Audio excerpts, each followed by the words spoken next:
ang hugong. Nakakasilaw ang pagkakristal ng ikangang yelo, no? Masakit po sa mata.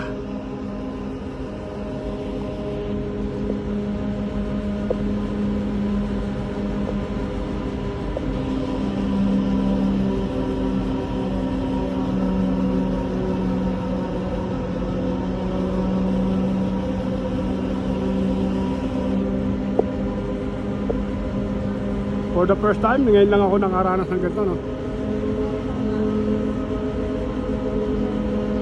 Ang lakas ng hugo ng rebol. Hindi ko alam kung ilog yun, oh. Ano eh, oh.